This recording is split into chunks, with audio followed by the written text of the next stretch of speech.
Hi, my name is Nick Weiss. I am the owner, founding attorney, and managing attorney for N.P. Weiss Law, now with offices in South Euclid and Elyria, Ohio. And I want to talk about custody orders, and in particular, enforcing custody orders over children who are either the children of unmarried or married parents. Before we get too far into it, what is custody? There are a couple of different kinds of custody. Physical custody, that is who actually has possession of the minor child, like on what days. We sometimes refer to this as a parenting schedule. But that's not everything. We also have legal custody. That is where a person is actually able to make decisions for their child. Sometimes this is both parents. That's what we call shared parenting, when they have joint decision-making authority. But sometimes we have sole custody, sometimes called single custody, where one person has the decision-making power for everything for the child, and they split parenting time.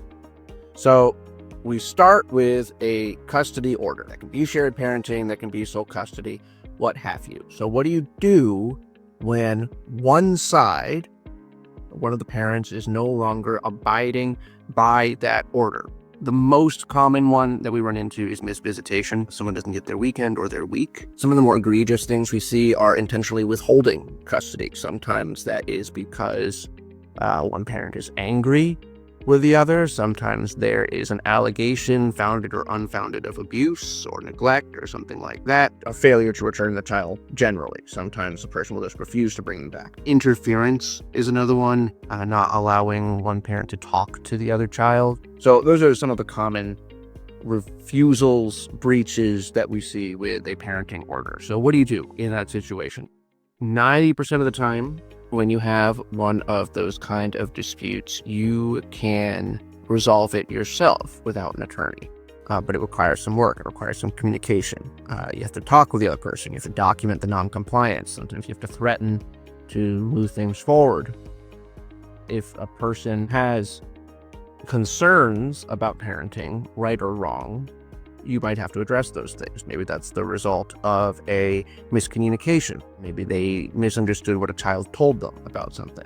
Almost always you want to try to resolve this informally before you get the courts or an attorney involved. And when you do get an attorney involved, you can do things even with the courts. The courts have a mediation program that you could utilize for that, to try to resolve this dispute. Many courts now have what are called parenting coordinators, who are there just to resolve that before you get too far. But what if you try all of those things? You try the informal route, you try the court mediation. What do? Well, now you have to seek to hold the other party in contempt. There's an order. It's a court order, like any other court order, right? Any other criminal, any other civil, what have you. And that person is refusing to follow that order. So they are in contempt of court. So you ask the court to hold them in contempt. And there are a lot of things that the court can do to do this. They hold a hearing to see whether this person should or should not be in contempt, and then determine what the consequence of that contempt should be. This can be light. This can be fines and fees. This can be paying the other side's attorney's fees.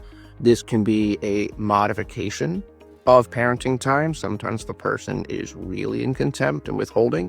We can modify the entire parenting schedule so that it goes to the other side, and now they're the majority time parent. In extreme cases, this can be jail time.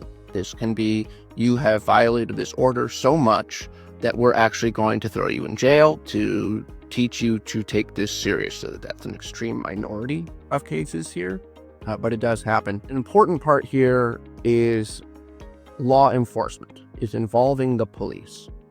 Most of the time, and I'm sure people watching this have already encountered this, any of these disputes about a parenting order, the police are going to not get involved. They are going to consider it a civil matter, a domestic matter. They're going to tell you to go away. And this can be in even extraordinary circumstances. This can be taking a child and hiding them from the other parent. You may or may not get actual relief from the police. Really, the only time you might get police involvement is if a parent takes a child out of the state. If they go to another state, they're fleeing the jurisdiction of the state.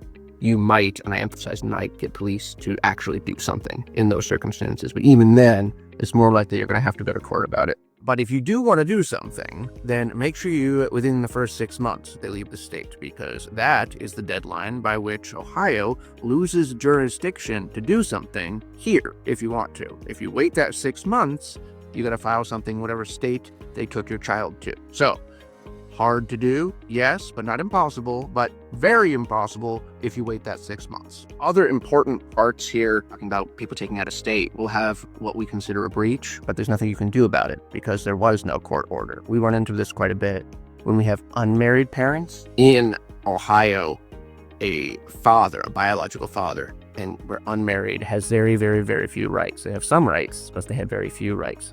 And until there is an actual parenting order put in place, there is no right to parenting time for an unmarried father. So sometimes what we'll have is we'll have an unmarried father come to us and said, my ex has taken our child out of state. And there's very little that we can do in those circumstances because they are not actually in violation of any order. You cannot hold them in contempt because there is no order with which to hold them in contempt. Especially for people who are worried about something like that, being proactive, getting an order in place is important because it's almost impossible to come in after the fact and fix that.